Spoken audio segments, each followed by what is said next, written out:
नमस्कार, मैं हूँ डॉक्टर दिव्या कुमार और आज हम एक बहुत ही इम्पोर्टेंट टेस्ट के बारे में डिस्कस करेंगे। It's a very simple test, blood test होता है, ये यूरिन से भी होता है और इसका रोल बड़ा वैरी करता है सिचुएशन टू सिचुएशन के हिसाब से। It's a very simple test which is called beta HCG test. Beta HCG test जो होता है वो गायनिकोलॉजिकल डिसऑर्डर, कुछ प्रेगनेंसी रिलेटेड डिसऑर्डर, कुछ मैलिग्नेंसीज के केसेस में भी होता है और कभी कभी मेल्स में भी हमें कराना पड़ता है, कुछ मैलिग्नेंसी मतलब कैंसर को रूल आउट करने के लिए। तो एक एक करके मैं इन सारे कंडीशंस को आपसे ब्रीफ में डिस्कस करूँगी। जो सबसे कॉमन टेस्ट होता है बीटा एचसीजी का, वो प्रेगनेंसी डिटेक्ट करने के लिए होता है। और ये एक हार्मोन होता है beta HCG, human chorionic gonadotropin बोलते हैं, और ये प्रेगनेंसी में सबसे कॉमन तो प्रेगनेंसी में सिक्रीट होता है, बट कभी कभी जैसे मैंने आपको बताया कि कुछ एक कैंसर का ये मार्कर भी होता है, कुछ एक ओवेरियन कैंसर का मार्कर होता है, कुछ एक टेराटोमा जो मेल में मिलते हैं उनका भी मार्कर हो सकता है। तो प्रेगनेंसी की अगर हम बात करें तो प्रेगनेंसी में ये दो तरह से डिटेक्ट होता है, यूरिन में भी होता है और ब्लड में, जो कि हम सीरम बीटा एचसीजी के नाम से जानते हैं। यूरिन में ये थोड़ा लेट आता है जब थोड़ा इसका कंसंट्रेशन बढ़ जाता है, और सबसे अर्लीस्ट हम इससे सीरम या ब्लड से डिटेक्ट कर सकते हैं। तो ये सबसे पहला सबसे सेंसिटिव टेस्ट होता है प्रेगनेंसी का। और आजकल जब हम देखते हैं इनफर्टिलिटी ट्रीटमेंट जैसे आईवीएफ और आईयूआई, इन सब का काफ़ी लोग इनको अवेल कर रहे हैं, तो इस टेस्ट का बड़ा रोल बहुत ज़्यादा बढ़ गया है, क्योंकि ये एक टेस्ट होता है जो अर्लीस्ट पीरियड्स जैसे मिस होते हैं हम इसको कर सकते हैं, और इसके लेवल के बेसिस पे हम ये जान सकते हैं कि पहली बात कि प्रेगनेंसी हुई है या नहीं, दूसरी अगर हुई है तो हेल्दी है या नहीं, और जो तीसरी बात जो कि प्रेगनेंसी कहाँ हुई है। तो कहाँ मतलब अगर प्रेगनेंसी कई बार यूट्रस में, कॉमनली जो हेल्दी प्रेगनेंसी होती है वो यूट्रस में लगती है, बट देयर आर कंडीशंस जब ये यूट्रस से बाहर लगती है, जैसे ट्यूब्स में या ओवरीज में, या एक और कंडीशन होता है जिसको हम प्रेगनेंसी ऑफ अननोन लोकेशन बोलते हैं। तो ये जो बाकी यूट्रस के अलावा जब प्रेगनेंसी कहीं भी लगती है तो ये मदर के लिए बहुत डेंजरस होती है। तो इसको हमें अर्लीस्ट डिटेक्ट करने का टूल होता है बीटा एचसीजी। बीटा एचसीजी जैसे मैंने कहा सीरम में जो आता है वो सबसे अर्ली आता है, और इसके लेवल्स हम जान सकते हैं।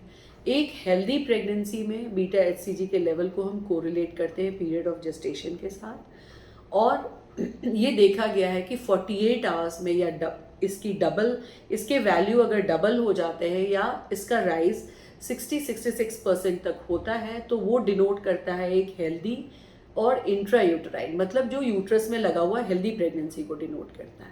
बट अगर इसका लेवल राइज हो रहा है लेकिन लेस देन 60% है, डबलिंग नहीं हुई है, तो ऐसे केसेस में ये कभी कभी वीक प्रेगनेंसी या एक्टोपिक प्रेगनेंसी जो यूट्रस के बाहर लग गया है उसको डिनोट करता है।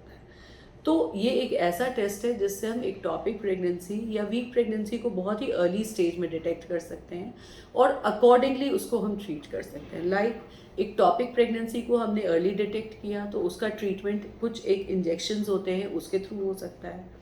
अगर लेट होता है तो फिर हमें लैप्रोस्कोपी सर्जरी की तरफ जाना पड़ता है। Then coming to weak pregnancy, अगर प्रेगनेंसी वीक है तो उसके लिए हम कुछ प्रेगनेंसी सपोर्ट दे के रिपीट करके देख सकते हैं।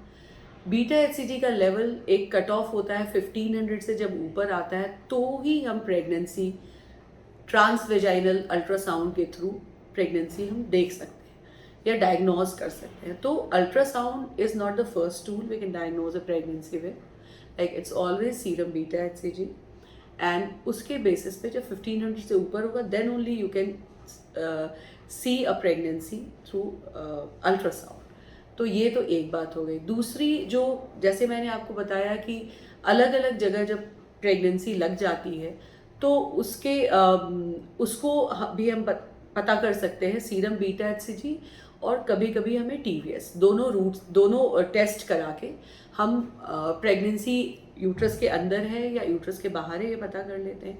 अब क्योंकि हम जो आईवीएफ से प्रेगनेंसीज होती है, आईवीएफ में हम मोर देन एक से ज़्यादा एम्ब्रियो यूजुअली हम अगर डे 3 एम्ब्रियो है तो हम एक से ज़्यादा ट्रांसफ़र करते हैं।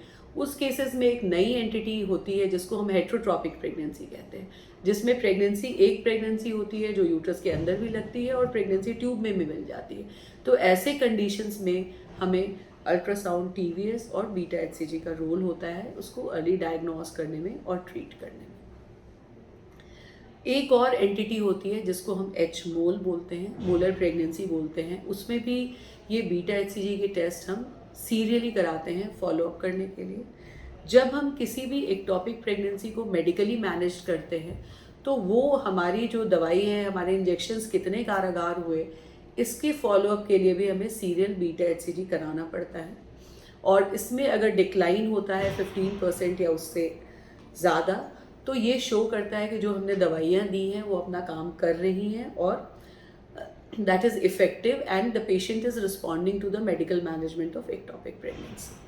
Then coming to certain cancers, जैसे मैंने बताया आपको कोरियोकार्सिनोमा, इन सब में भी बीटा एचसीजी का रोल के लेवल्स को चेक करना होता है। या कुछ ओवेरियन कैंसर होते हैं उसमें बीटा एचसीजी के लेवल को चेक करना होता है।